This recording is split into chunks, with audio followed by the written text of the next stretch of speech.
Chocolate শব্দটো শুনাৰ পিছত আপোনাৰ বাৰু কেনেকুৱা লাগে? আপুনি চকলেট খাই ভাল পায়নে?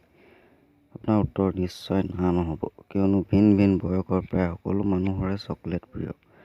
এই চকলেটনো কি, ক'ৰ পৰা আহিছে এই বিষয়ে অলপ আলোচনা কৰোঁ। চকলেট শব্দটো মেক্সিকো দেশৰ চকোলেটল শব্দৰ পৰা আহিছে। কলম্বাছৰ আমেৰিকা আৱিষ্কাৰৰ বহু বছৰ আগৰ পৰাই মেক্সিকোত চকোলেটল শব্দটো প্ৰচলন হৈ আহিছে। আমেৰিকা আৱিষ্কাৰ হোৱাৰ বহু বছৰ পিছৰ কথা। স্পেইনৰ পৰা বহুতো মানুহ গৈ মেক্সিকোত বসতি কৰিবলৈ লৈছিল। তেতিয়াই তেওঁলোকৰ দৃষ্টিগোচৰ হয় যে তাত বাস কৰা স্থানীয় নিবাসীসকলে এবিধ ফলৰ বীজৰ পৰা পানীয় তৈয়াৰ কৰি খায়। দিনটোৰ অশেষ পৰিশ্ৰমৰ অন্তত সেই পানীয় সেৱন কৰিলে ক্লান্তি দূৰ হয়। এই কথা জনাৰ পিছত স্পেইনৰ লোকসকলে উক্ত ফলবিধ সংগ্ৰহ কৰি জাহাজত বোজাই দি নিজ দেশলৈ পঠাবলৈ আৰম্ভ কৰে। স্পেইনত ইয়াৰ পৰা পানীয় তৈয়াৰ কৰি বজাৰত বিক্ৰী কৰা হয়। এজেণ্টসকলে এচপৰা সোণতকৈ একাজলি চকলেট গছৰ গুটিক বেছি মূল্য দিছিল, কাৰণ ইয়াৰ গুটি খাব পাৰি আৰু সুস্বাদু পানীয় তৈয়াৰ কৰিব পাৰি, যি ক্লান্তি দূৰ কৰাত সহায় কৰে। তেওঁলোকে বিনিময় প্ৰথাৰ বাবেও চকলেটৰ গুটি ব্যৱহাৰ কৰিছিল। চকলেট গছৰ লেটিন নাম হ'ল ডিঅ'ব্ৰোমা চকো। ই হিষ্টেৰিকেলিচিয়াছ পৰিয়ালৰ অন্তৰ্গত। ককো গছজোপা 5 পৰা 12 মিটাৰ পৰ্যন্ত ওখ হয়।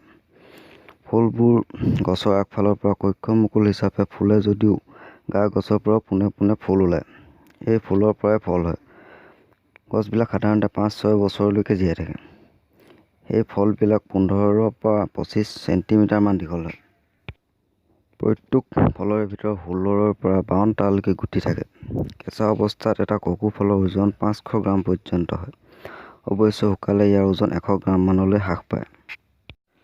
ককোৰ খেতি মেক্সিকোৰ উপৰিও ব্ৰাজিল, পেৰু, মধ্য আমেৰিকা আৰু ৱেষ্ট ইণ্ডিজ দ্বীপপুঞ্জত হয়।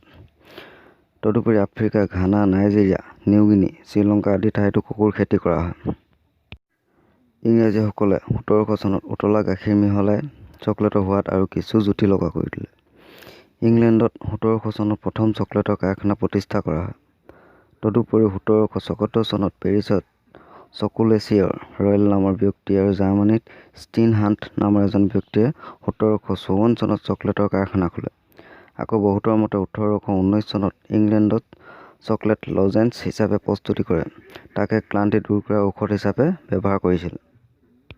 প্ৰথম চকলেটৰ পেকেট কেডবেৰী 1866 চনত কেডবেৰী কোম্পানীয়ে উলিয়ায়।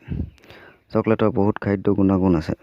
চকলেটত কাৰ্বহাইড্ৰেট আৰু চৰ্বিৰ উপৰিও প্ৰয়োজনীয় পৰিমাণৰ প্ৰ'টিন, থিয়ামিন, ৰিব'ফ্লেভিন, কেলচিন আৰু আইৰণ থাকে। তো বন্ধুসকল, ভিডিঅ'টো ইমানে। যদি আপুনি ভিডিঅ'টো ভাল পায় তেনেহ'লে লাইক আৰু শ্বেয়াৰ কৰিব আৰু কমেণ্ট কৰি জনাব ভিডিঅ'টো কেনে পালে। ধন্যবাদ।